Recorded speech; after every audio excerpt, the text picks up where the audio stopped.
am your host, Tamar, back with another podcast report. So, what's going on in the sports news, right? So, kind of feeling a certain kind of way, but things happen. Talk of the town, once again, Colorado Buffaloes. We're going to get into that. We're also going to go ahead and get into some other sports updates, of course. We're going to give you some recaps of what happened in college football.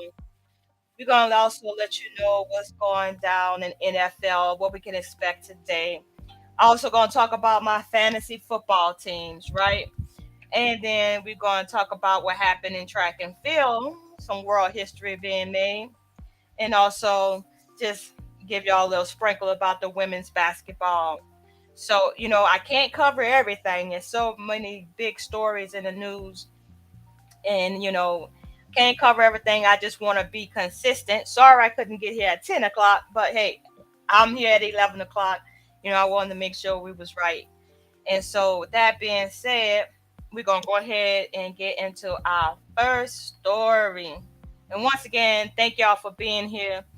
Hit the like button, give it a thumbs up or down if you think what I'm saying is newsworthy. Please share with others, and also drop your comments. What team are you following this season in college football and NFL? Do you have a dog in the race with the WNBA? Let me know so that I can give y'all some feedback. We can chop it up and we'll discuss comments on the next broadcast. But at any rate, I'm just trying to be consistent and bringing y'all the news that I feel we can approve of and discuss. So let's go ahead and get into it. Like I said before, the big story, the big story is Colorado lost. It gotta come at some point in time. You can't win all. You gotta just realize that you can't win them all. For all the confidence you can have in the world, you still gonna run across that team that's better than you, right? Every great sports figure experience some type of loss, you know, during the course of their career. So for this man, Deon, he took it like a champ. He was real man about it. He didn't make no excuses. They just didn't play well. And Colorado um, seems to not. Uh, they have to get that defense together. I mean, because Oregon just ran away with the game on yesterday.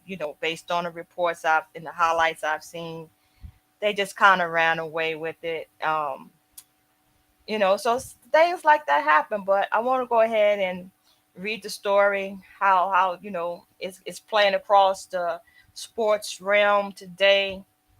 There's a victor and then there's a person who loses. So unfortunately, Dion is on the losing side with his Colorado team. So let's go ahead and get into the first article.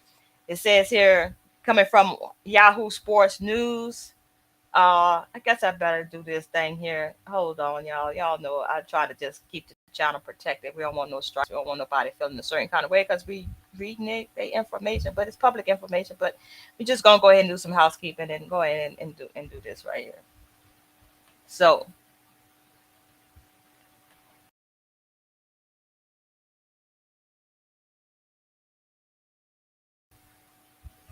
So that's housekeeping. Fair use, fair use. I'm about to read this article. Let's get into this loss that Deon Sanders experienced. Okay, honeymoon over for Deon Sanders, Colorado with blowout loss to Oregon. A good old fashioned butt kicking. That's what Deon said after after the game was over, post game press conference. This article is brought to you by Yahoo Sports, by Ross Dillinger. Let's go ahead and see how Ross summarized the game. Okay, from Eugene, Oregon. He walked off the field in a hurry, surrounded by his security team and cameramen. Deon Sanders disappeared into the dark tunnel. No celebrating this time, no high fives, no bro hugs, no smiles and waves, no receipts either. Do you believe? No such questions. We come in, think again. About 20 minutes after the conclusion of, let's call it, the Austin Stadium massacre, Oregon 42 over Colorado 6. Primetime himself nicely summed up the sordid affair. A good old fashioned butt kicking, he said, leaning back in his chair, more than 3 dozen reporters before him. It was a snoozer from the start, a bloodbath of a football game, more reminiscent of a FBS versus FCS clash, not an interconference collision of 3 football programs. This was bad as bad you'll ever see from a top 25 affair. I don't know about all that. I mean, because granted, you know, Dion's record is now 3-1 after coming into the coaching position, inheriting a team that went um 1-11 last year, I think it was. So they didn't have a winning record to start. So he came in, gave Colorado a boost. And that sometimes you're gonna have to face the music that you come up against a good team, which Oregon was, you may have to lose. So, it's no big old, CC here, but except for the fact that the mass media hyped it all up, right? Everybody was talking about Dion, you know, commenting on his so-called arrogance, or some people are now saying that this show humble him, but everybody lose sometimes. That's what I'm just saying. Like, and it's better that he lose early in the season than you know um, have a big loss later in the season. This game from yesterday gives them an opportunity to see where they're making their mistakes and fix it so that the rest of the season can go well. Let's not forget we still got more games to play. So this wasn't like this was the final championship playoff game to decide if you're gonna go to the championship. So just calm down, everybody. It's gonna be all right. It says let the numbers do the talking. Colorado's offense didn't crack the 100-yard mark until the fourth quarter, didn't complete a play for more than 12 yards until 16 minutes were left in the game, and allowed 7 sacks. So that's telling me right there, Colorado offensive line needs a lot of work. But then when I was looking at the highlights, Oregon has big guys. In Colorado teams kind of small. I'm talking about in body stature. They kind of small. So that's with anything. When you come up against guys that's bigger and stronger and executing, you gonna have a hard road to go. But I was very disappointed in the fact that the offensive line didn't protect Shador Sanders. So it says the Ducks scored touchdowns on 6 of their first 7 possessions, averaged a whopping 7.2 yards per snap, and pulled many of their starters with an entire quarter to play. That means their starting lineup left the field, and basically Colorado was playing rookies, and that's when they scored. You know what I'm saying? It was bad enough to produce a remarkable stat. At halftime, Colorado had 23 yards, Oregon had 22 first downs. This seemed personal for the other guy. In a pregame speech aired on ABC, Oregon coach Dan Lanning fired up his team by targeting the other coaches' glitz and glamour. He says, "Today we talk with our pads. The Cinderella story is over. They're fighting for clicks. We're fighting for wins. There's a difference. This game ain't gonna be played in Hollywood. It's gonna be played on the grass." Well, I can agree with him saying that it's not played in Hollywood. It's played on the grass, and I think he's trying to make a stab at the fact that last week Deon Sanders had so many what we want to call superstars on the sideline, rooting them on, and they won, right? So I mean, that was just a little jab saying it's not gonna be played in Hollywood, I guess, and then saying that they're fighting for clicks. Like, who told you that? Who's fighting for clicks? It's the American people that's clicking in and tuning in to watch what greatness he's gonna produce week after week. It's not like they're saying, "Oh, we gonna play this good," or "I'm gonna coach this good," so that people can click on the video. Man, come on, that was kind of a cheap shot. But if that's what it took to fire his Oregon team up, to have them produce the game that they produced, well, who am I to argue with it? I mean, that that's how he feel. That's how I feel. But no, it's kind of like a cheap shot. But by the time he arrived for his post game news conference, guess who had already learned about that? I got messages about it, Sanders said. He shrugged it off. Lanning can take the shots because he won. God bless him, Sanders said. He's a great coach, he added. And then, in typical prime fashion, Sanders glared through dark shades to deliver what seemed like a message to all of college football. You better get me right now. This is the worst we're going to be. So that sounds like Coach Prime has a little bit of you know what I'm saying? Still, his what I'm saying? His his confidence is not busted because he lost a game against a good football team, right? He didn't make no excuses. He said they're a good team, right? They were bad in 34 games as college in 34 games as a head coach. Sanders has never lost in such a fashion. It was the worst beating of Sanders' coach team since 2016 when he led a Dallas area high school Triple A academy to a 42 nothing loss in the playoffs. Lanning piled it on, seemingly determined to embarrass the Buffaloes and their high flying coach. He attempted 2 point he attempted 2 point conversions in the first half, faked the punt successfully, and went for two fourth down tries in the third quarter while up at least 35 points. Now, that just tells me that he knew that his offense was way better than Deon's defense, and he just totally obliterated them, with time of possession for the offense, for Oregon's offense. They did a tremendous job. It was painful to watch the highlights, just to say the least. And I could not believe that was the same team. It was the same Colorado Buffaloes that played against TCU. So I don't know what we're gonna have to do to motivate these guys on defense to really horn in on their football skills and not get frustrated. Learn how to tackle, not miss tackles. Don't get burnt out there as a cornerback. I mean, there's a lot of things. So that brings the question. So Travis Hunter was absent from the game.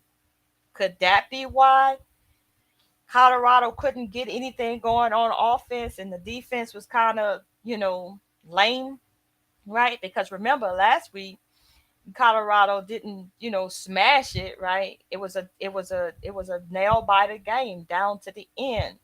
I believe it was double overtime. So Travis Hunter not being there, that may play a big part in why they struggled. So it says here, at halftime, the Oregon leading with Oregon leading 35-0, Lanning quipped to an ESPN television reporter, I hope everyone that's been watching Colorado every week is still watching.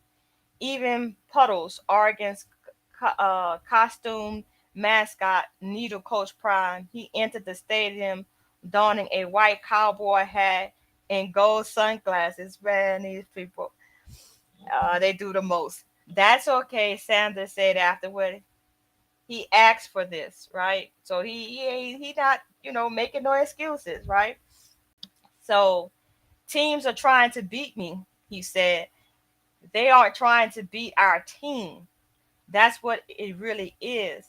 It it is what it is. I signed up for it. That's how you man up, right? Oh, he didn't. The smack talk, the cameras, the interviews, the tweets, the brazen, the brash, in the defense of he and his team's approach, Sanders said that they're not arrogant, they are only confident. And that's what I said. That's what I saw. You know, like you can't be timid as a football coach, because then your players are gonna be timid. So you got to go out there with some confidence that we could win week after week after week after week. And even if you don't win, you don't say, "Oh well, I suck and I'm not gonna play hard anymore." No, you go back and you look at the tapes, and then you learn from your mistakes, and you go out there and you do better. Coach Prime has said from the beginning, since the first game, that they had to tighten it up on offense. The defense was holding them down for the first two games, right? So that tells me right there that the offensive line need to get their stuff together, and other offensive players, cornerbacks, tight ends, they need to step up the game. They really do. Give Sanders credit. He took the hard questions and he answered them with bullish honesty. When a Colorado official began wrapping up the news conference, Sanders waved it off to take more questions. "I ain't got to go nowhere. I ain't got nowhere to go," he says.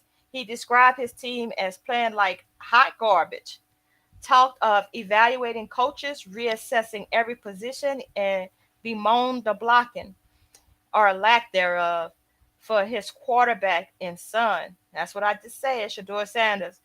Entering as one of the country's most prolific players, Shedeur threw for 159 yards, more than 100 of it with the game out of his hand. Oregon did nothing magical, Shedeur said. There were no real surprises.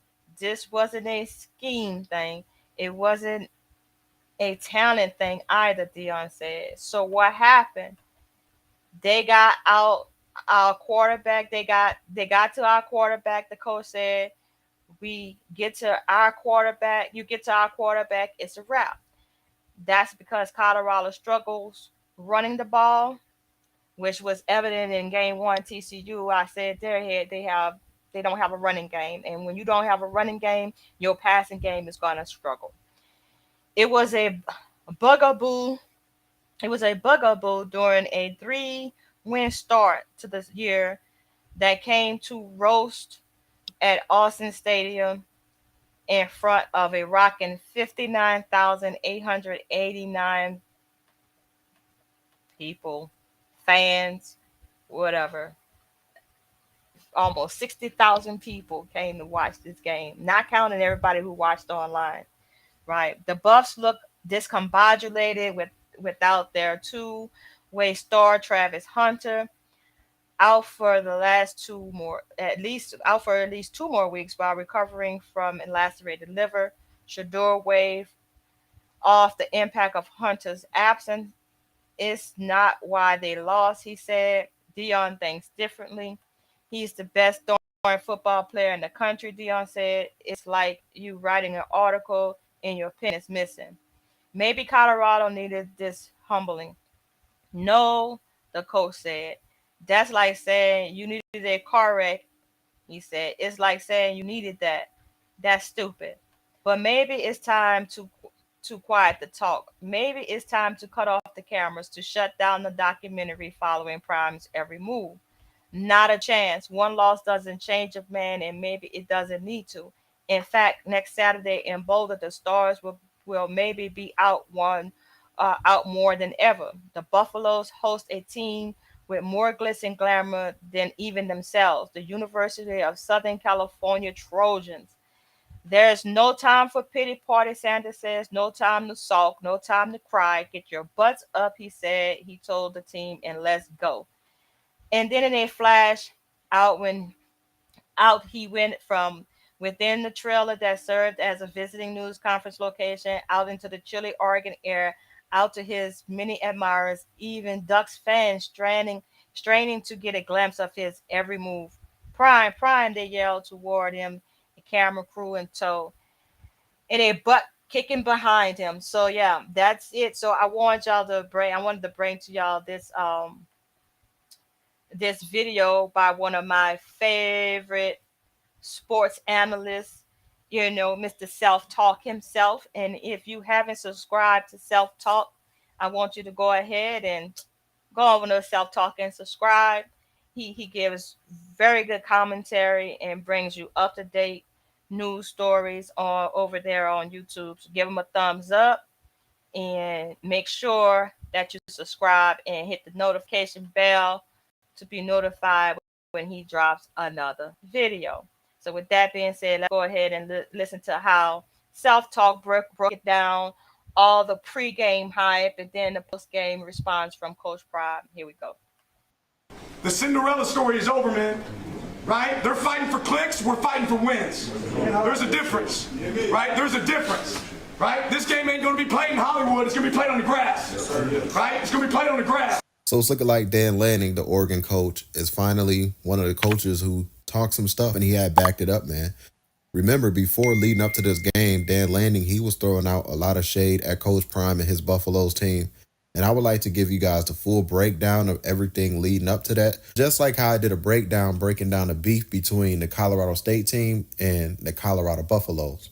If you missed that video, I'll have it linked down below, and it should be popping up at the end of today's video. So I want to do this video similar to that video. So with that being said, let's get into these clips of what the Oregon coach was saying about Coach Prime and his team before they played today. Let's check out these clips right here. I'm trying to remember what they won to affect this conference. I don't remember. You remember them winning anything? I don't remember them winning anything. Back right, Trevor? Just given the way that Deon's used a lot of bulletin board material, do you regret at all what you said at Oregon Media Day back in August? No, I don't regret anything that I've said, for this program. At the end of the day, obviously, I wasn't talking about Deon's team. I'm talking about the past and the future for our team. But if that serves as material for them, great, right? I don't think it's going to have any bearing on the game and the success. We can win in a multitude of ways. You talk about going down and having a tough game there at Texas Tech early in the season in the road, and having to do it with some takeaways and some resiliency earlier, some big special teams kicks. You talk about a team that has been explosive at times on offense, and a group that's taking care of the ball and taking it away on defense. So certainly not a complete game yet. We're still looking to have one of those, but we've got a team that's going to have a chance to have some real success this season. Preseason's over, boys. We get to play. Every one of these matter, and all of them matter from the jump anyway. But the way we practice, like these guys, I promise you, their chin straps are buckled tight, right? And they got them bra straps pulled in tight on the shoulder pads too. We don't have to change our mindset when we go out there on the practice field. I mean, at the end of the day, YouTube videos aren't going to win football games, right? You got to play the game between the white lines, and that's the plan for us this week. I'm not really concerned about outside noise. This is all about playing the game, not the occasion. So as you can see, Dan Lanning, he was pretty much standing on his comments and remarks that he was making towards Deon Sanders and his Colorado Buffaloes team. Deon Sanders, he had responded to some of those comments. Let's check it out right here. Jimmy Searfoss, 247 Sports. Oregon's head coach has spoken about Colorado a few times in the past. Is it personal once again this week? I respect the heck out of this man, what he's accomplished stepping in, taking over a program and keeping it not only rocking steady, but accelerating it. So I'm not a fan of anybody, except for, some of the celebrities that got a tremendous gift, but not in sports. I respect the heck out of him. I love what he's accomplishing. I love who he is, the way he runs his team. I love the way he operates. So I've got a lot of respect for him. So that's pretty much what Coach Prime had to say about Dan Lanning. And before they faced off today, this is what the Oregon coach had to say about Coach Prime and his team. Rooted in substance, not flash. Rooted in substance. Today, we talk with our pads. You talk with your helmet, right? Every moment. The Cinderella story is over, man. Right? They're fighting for clicks, we're fighting for wins. There's a difference, right? There's a difference, right? This game ain't going to be played in Hollywood. It's going to be played on the grass, right? It's going to be played on the grass. 3 phases. There's a lot to be impressed by. What impressed you most? Not done yet. We were composed. We executed at a really high level, but not done yet. We're not satisfied. I hope all those people that have been watching every week are watching this week. I think they are. What did you think of Bo's efficiency there in the first half? Bo's an elite quarterback. Hopefully the nation sees that today. Thanks for the time. Appreciate y'all. And Coach Prime himself, he even came out and addressed those comments as well. So with that being said, let's check out what Coach Prime had to say about Dan Lanning comments. Here's the video. It translates in practice. It is. I don't say stuff just to say it for a click, contrary to what some may say. But I keep receipts. But I'm serious. I analyze and I understand what we're up against and what we have and what we need. One thing that I could say honestly and candidly, you better get me right now. This is the worst we're going to be. You better get me right now. Now somebody, I got messengers. God bless him though, man. He's a great coach. He did a great job. God bless him. He can take their shots. They won. I don't shoot. I don't do that. They won. Okay, so that's what Coach Prime had to say in response to those comments of what Dan Lanning had to say about him being a clickbait coach. That's pretty much the breakdown in the feud of.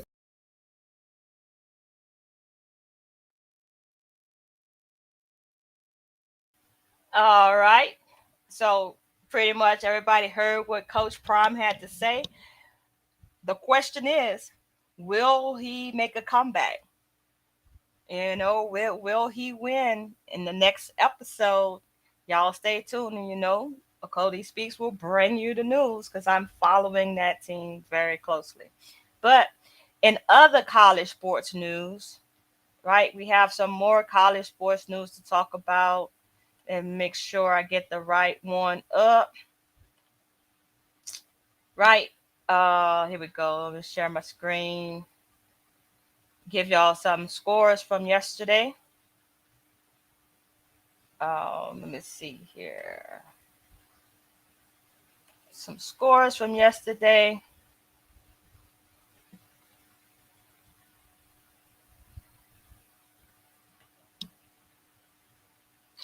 Here we go. Here we go. Here we go. I think this is the right tab. With the some highlights. Yeah. So of course, in other sports news, college sports news, we have was there a bigger winner than number 4 Ohio State? The Buckeyes secured the premier victory of the weekend. I don't know if that's true, but staging a come from behind victory to score a last second touchdown and beat number 9 Notre Dame 17-14 in South Bend. The Buckeyes may have had the biggest win of the conference, but there was more to the Big Ten than just their comeback win. Michigan overcame in an early touchdown by Rutgers to beat the Scarlet Knights 31-7. Wow, that was a good game, and not for for Michigan, right? And Jim Harbaugh's first comeback from suspension. Number 7 Penn State was also dominant in its win over number 24 Ohio, beating the Hawkeyes 31-0. So we had a lot of games that was just smashed. They just went out there and played hard, hoping to get some prime time. Anyways, primetime fame is going around, and there's a lot of other football teams out there, college football teams out there that are trying to maintain their status in the pack, in the pack and Big Ten and whatnot. So we still have a long road to go, many games to be played. So we'll see how it all turns out in the wash. And so they say the Hawkeyes, Iowa setting offensive coordinator Brian France back a ways in his bid to score 25 points per game. All right, so that part. It wasn't all roses for the conference. However, Wisconsin beat Purdue 38-17 on Friday, but lost running back Chaz Malusi to a brutal leg injury. Let's all pray that he makes a speedy recovery. Take your time, young blood. Injuries like that can affect your whole career. So let's pray that he makes get well soon. And Michigan State still dealing with the fallout of the Mel Tucker suspension, was thoroughly outplayed in a 31-9 beat by Maryland. So as y'all can see, college football has some smash, we ain't playing with y'all, shut them down type games this past weekend. So let's talk about Bryce Young. Let's talk about Bryce Young's injury.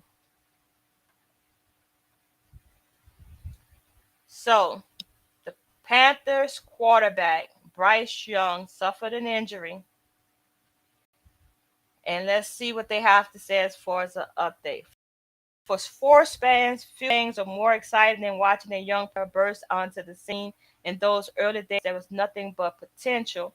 You could have a future MVP on the roster. However, for Carolina Panthers fans, it's time to temporarily pump the brakes.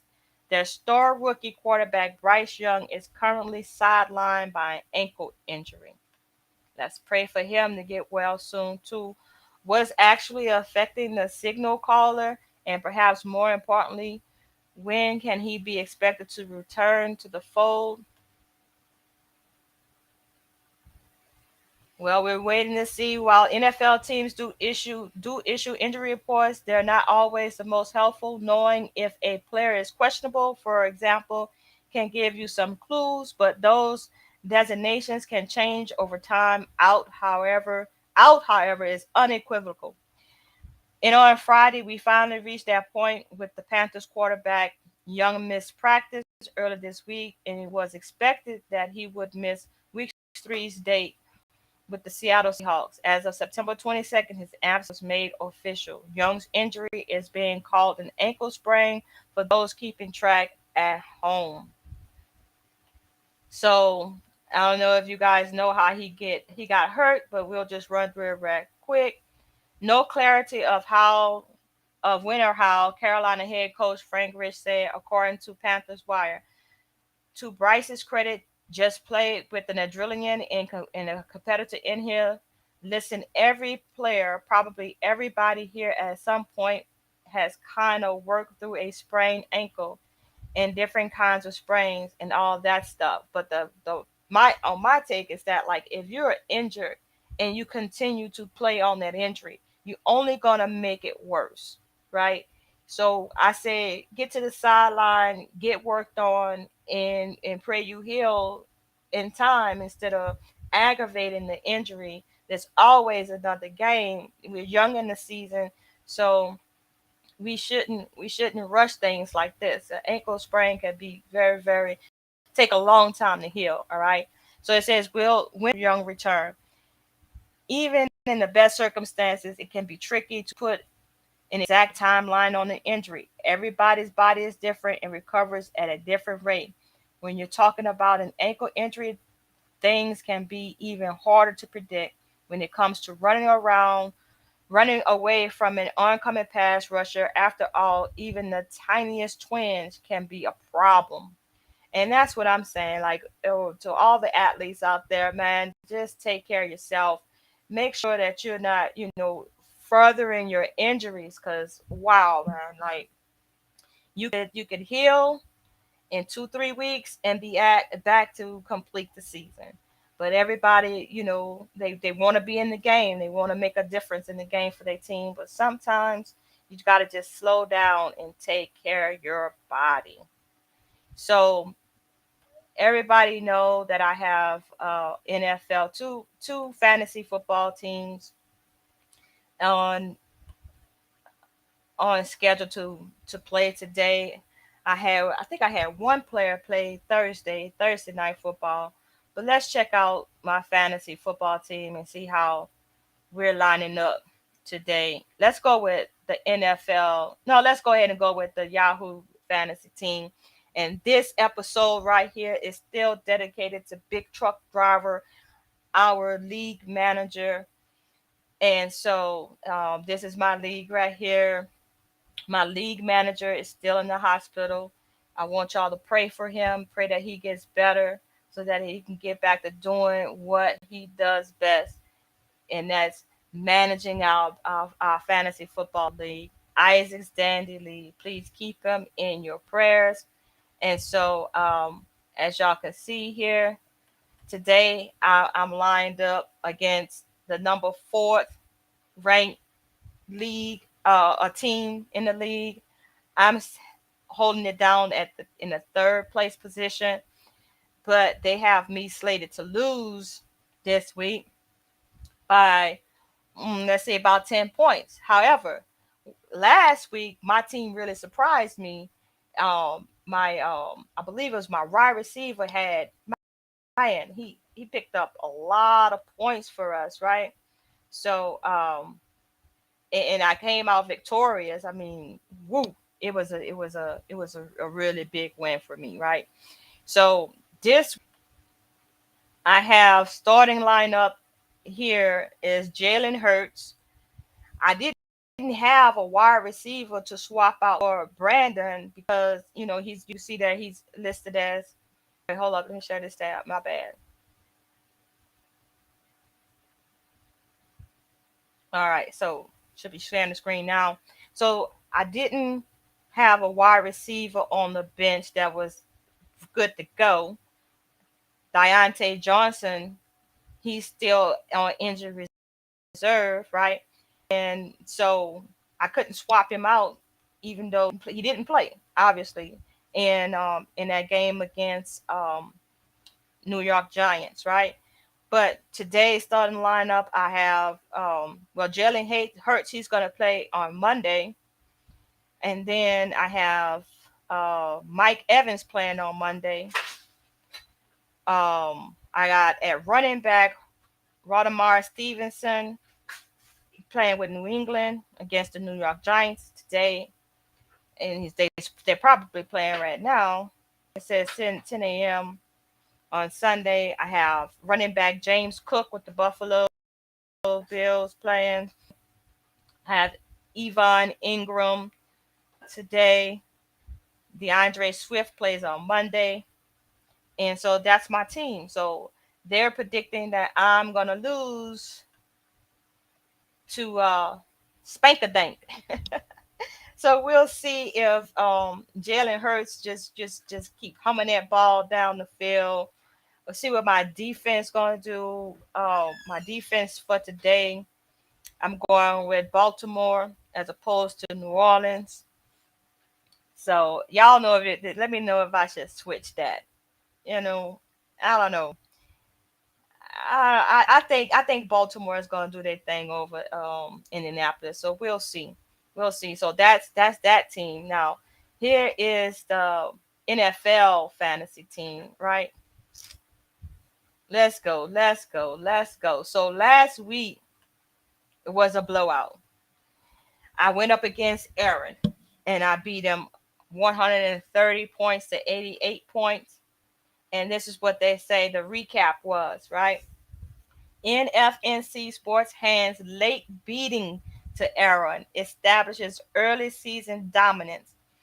All right. So NFNC Sports thrashed Aaron 130 to 88. They were led by Raheem Mostert. That's that dude with 25 points off of 2 touchdowns, and Jalen Hurts 193 passing yards, 35 rushing yards, 1 passing touchdown. He threw 1 interception, but he rushed for 2 touchdowns. Who scored 200? So Jalen Hurts scored 25 points. Heading into Sunday, NFNC Sports was out in front 30 to 28. That advantage evaporated by the end of the early Sunday games, and they trailed by 10. However, NFNC Sports came out of the Dolphins Patriots Sunday night game ahead by 49 points. So, as you can see, this week NFNC Sports gets the home Debo 1-1. He's 1-1 while Aaron faces mean 2-0, right? So let's see with this game, my team who I have starting today. So starting today, of course, we got Jalen Hurts. He's gonna play on Monday. Raheem, hope he do another one of his get up and go type things at the running back position. We need that. We're gonna need you to come through. We're gonna need you to come through. Plays today, 12 o'clock game. Okay, then we got running back Joe Mixon. He's playing Monday night as well. We got Chris Goodwin at wide receiver playing Monday night. We got Juju Smith-Schuster at wide receiver playing today at 12. We got Hunter Henry at tight end playing at 12. And we got James Conner as a running back playing today for Dallas. And so let's see who I have on my defense over here. My defense, I'm going with the Minnesota Vikings versus the LA Chargers. So y'all, wish me luck. Wish me luck over here. You know what I mean? So that's what's up. That's what's up. So I'm feeling kind of confident. They're predicting I'm gonna lose over here too, but hey, Jalen Hurts and Mozart do their thing. I might be okay. I might be a-okay. So that's it for fantasy football. Basically, you can see who's playing and what have you. So let's move on over to another sports story that I wanted to share with you all. And this story is brought to you by AP News, right? Let's see. Yes, yes, yes. This story comes from AP News. Once again, fair use. And we got the melanated family handling their business once again on the track and field.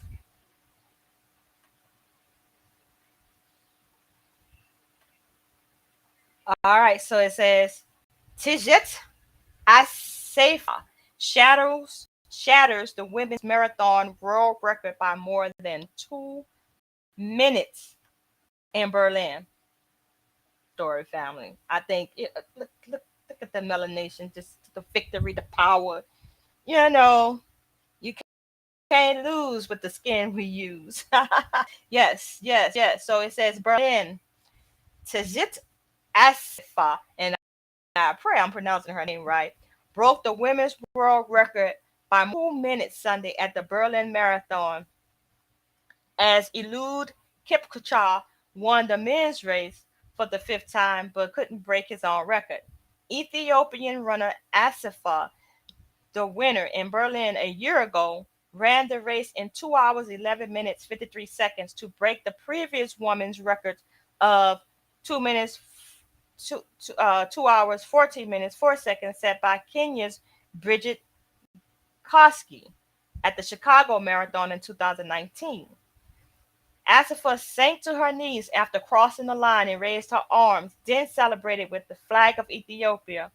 She was nearly 6 minutes clear of any other runner in Sunday's marathon, with Sheila Chepikori of Kenya second in 2 hours 17 minutes 49 seconds, and Tanzania's Magdalena Sharua third with 2 hours 18 minutes 41 seconds. So just melanin just blazing all over the place and taking all those real records. I'm just like, we doing it. Asifa once specialized in shorter events on the track and competed in the heats of 800 meters at the 2016 Olympics, but found much more success after switching to road running in recent years. She ran her first marathon in March 2022 in Rada before winning in Berlin in a course record time of 2 hours 15 minutes and 37 seconds last year. So shouts out to her for taking the world record. I say shouts out to that sister. Now, I haven't talked about women's basketball. Let me go to that article because the women basketball team is doing their thing, you know, and they're going into the playoffs. Where is it? Where is that story? Okay, here we go. Let's go ahead and share this tab for y'all. Try to do this so I can get to some other business. Preparing for NFL games today. I'll be listening in. Can't really be watching it. I got some other business to take care of. But at any rate, here we go. WNBA playoffs preview, semifinal schedule times, where to watch, and results. So I don't know how many of y'all are basketball fans, but we cannot miss a sleep on these women doing their thing on the court. So let's go. After the first round of the WNBA playoffs, the highly anticipated final showdown between Las Vegas Aces and the New York Liberty is still on track. The Dallas Wings and Connecticut Suns are looking to derail that train. It will not be easy as the Aces are the reigning WNBA champions with a stacked roster. Aja Wilson, Kelsey Plum, Jackie Young, Chelsea Chelsea Gray, and the best offense in the league during the regular season. The Liberty were the hottest team at the end of the year, beating the Aces in 2 out of 3 meetings after August 1st, and have their own lineup stars: Brianna Stewart, Sabrina Loneskew, Jonquel Jones, and that Ninja Lanning. Man, these names, but I no disrespect. I pray I got it right.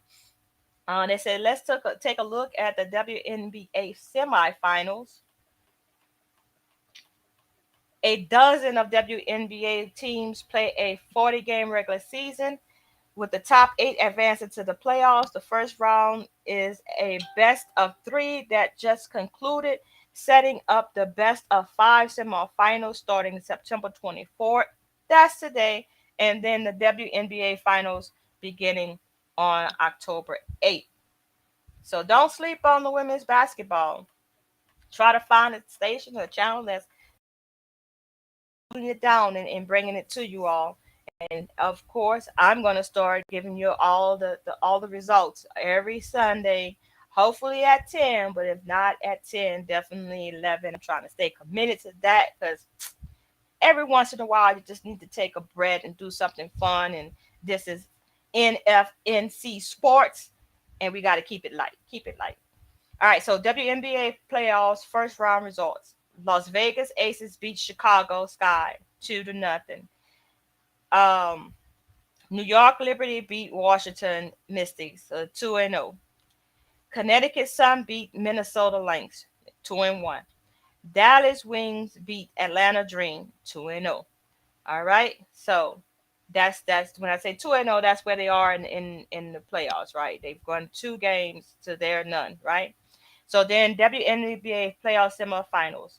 Las Vegas Las Vegas Aces versus Dallas Wings. They're ranked number 4. Dallas being ranked number 4. Number 1. I mean, sorry. Las Vegas ranked number 1. Dallas ranked number 4. So that game is to be set today on ESPN2.